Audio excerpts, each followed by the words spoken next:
सबसे पहले तो आज इस ह्यूमन चेन को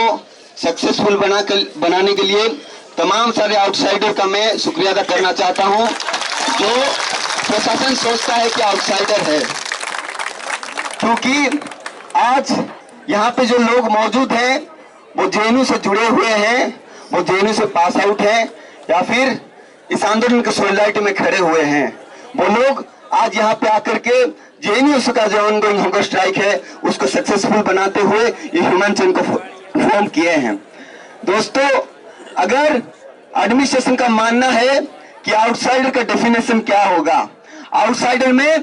क्या वो लोग आएंगे जो यहाँ पे रोज सॉलिडारिटी दिखाने आते हैं, या फिर आउटसाइडर के डेफिनेशन में वो लोग भी इंक्लूड होंगे जो भाड़े पे बुला करके यहाँ पे नारे लगाते हैं एबीवीपी साथियों के द्वारा। आउटसाइडर के डेफिनेशन में क्या वो तमाम सारे लोग इंक्लूड होंगे जो हमारे सॉलिडारिटी में आते हुए यहाँ पे रिले हंगर स्ट्राइक चला रहे हैं या फिर ह्यूमन चेन फॉर्म कर रहे हैं या फिर मार्च में शामिल हो रहे हैं।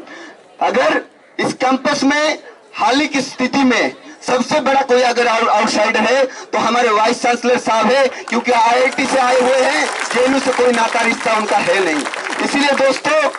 ये जो आउटसाइडर है इस डेफिनेशन को ये हम लोग खारिज करते हैं और आने वाले दिनों में जितना भी स्ट्राइक होगा जेएनयू में आउटसाइडर के द्वारा होगा, ये हमारा ऐलान है। दोस्तों, ये जो जिस तरह का डेफिनेशन बनाया गया है पूरे देश भर में आप लोग देख लीजिए कौन ज्यादा देशभक्त है, कौन ज्यादा देशभक्त नहीं है, कौन बाहर से आया हुआ है, कौन बाहर का नहीं है, यही बाइनरी क्रिएट किया गया है आप लोग। लेकिन हमारा मानना है कि इस देश में अगर कोई आंदोलन लड़ रहा है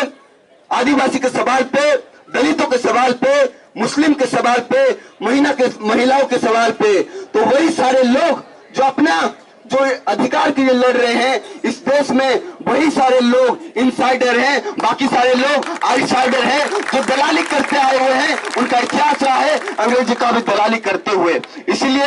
ये जो आंदोलन चल रहा है आज हम लोग यहाँ पे इसको खत्म नहीं करेंगे, हम लोग इस आंदोलन को बढ़ाएंगे और आने वाले दिनों में इसको एक दूसरे मुकाम तक पहुंचाएंगे। दोस्तों, ये बात मैं हर एक भाषण में अपने भाषण में रखा हूं और आज भी उसी कुछ बात को रिपीट करूंगा और आप लोगों से अपील करूंगा। दोस्तों, मैं बोला था कि जब हमारे खिलाफ डिसीजन दिया गया छुट्टी के महीना में, 1 महीना इंक्वायरी चला, 1.5 महीने बाद इंक्वायरी का रिपोर्ट आया, हम लोग के खिलाफ डिसीजन दिया गया। कुछ लोगों को आउट ऑफ बाउंड, कुछ लोगों को हॉस्टल से निकालना, सेमिस्टर से रेस्ट्रिक्शन, हेवी फाइन, इस तरह के चार्जेस लगाए गए, डिसीजन दिया गया। लेकिन वाइस चांसलर साहब सोच रहे थे, इस बात का इंतजार कर रहे थे कि कब एग्जाम शुरू होगा और हम ये डिसीजन देंगे ताकि लोगों की संख्या घट जाए, लोगों की मोबिलाइजेशन घट जाए। लेकिन वाइस चांसलर साहब, हम लोग भी एक बात का इंतजार कर रहे हैं, हम लोग भी एक इंतजार कर रहे हैं,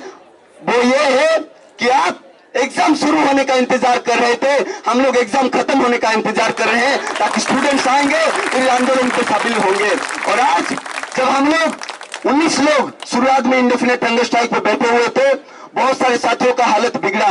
5 लोग इंडेफिनेट हंगर स्ट्राइक को कॉल किए, इंक्लूडिंग जेएनयू से प्रेसिडेंट, उनका भी हालत बिगड़ा, उनका तबीयत खराब हुआ और 5 साथियों में से उनको मेडिकलाइज किया गया और उनको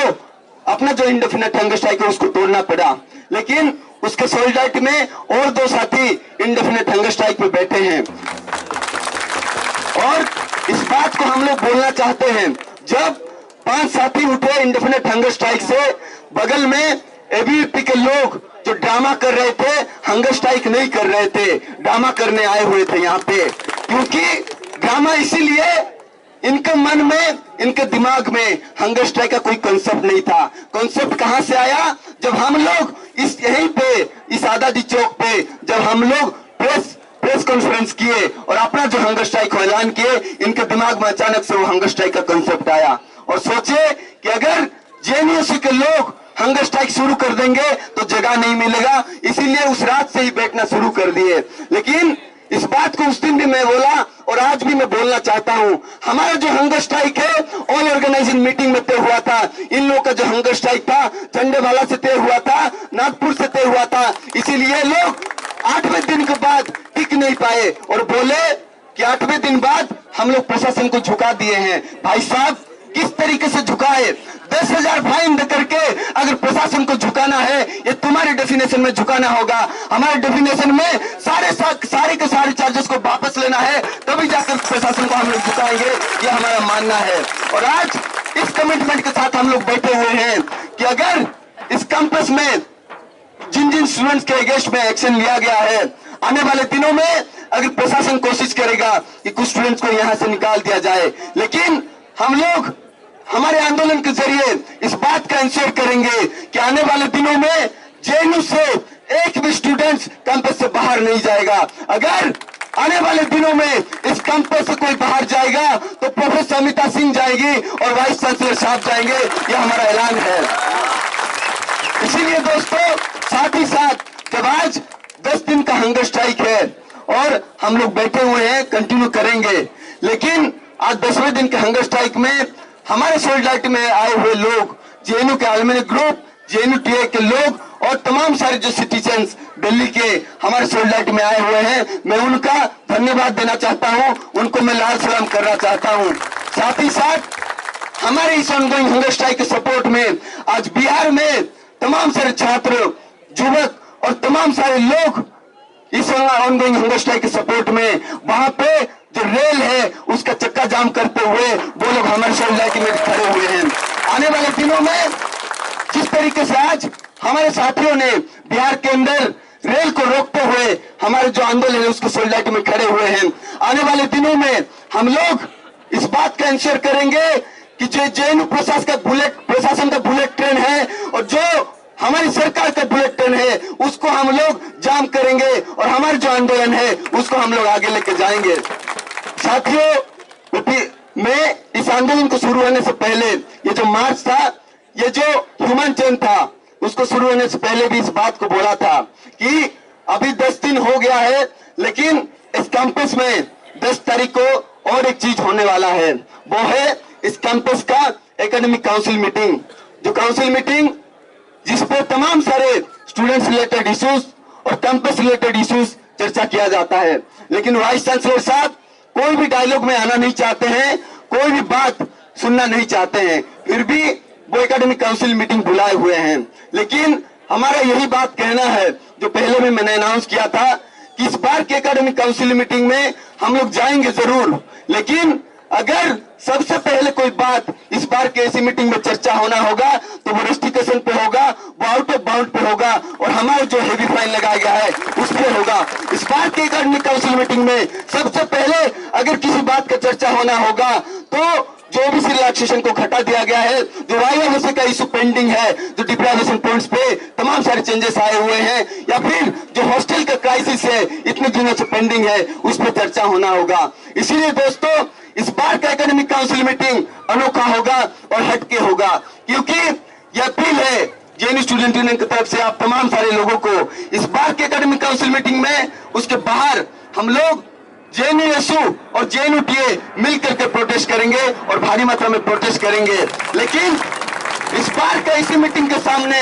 सिर्फ टीचर और स्टूडेंट प्रोटेस्ट नहीं करेंगे, इस बार के इसी मीटिंग के सामने जेएनयू अलुमनी के लोग भी शामिल होंगे और प्रोटेस्ट में शामिल होंगे और जेएनयू प्रशासन के खिलाफ वो लोग अपनी आवाज को बुलंद करेंगे। इसीलिए ये जरूरी है कि हम तमाम सारे लोग जो जेएनयू से जुड़े हुए हैं इस बात का इंश्योर करें कि आने वाले दिनों में जब तक हमारी डिमांड को एड्रेस नहीं कर दिया जाता है, जब तक हमारे इश्यूज को एड्रेस नहीं कर दिया जाता है, इस आंदोलन को हम लोग चलाएंगे। और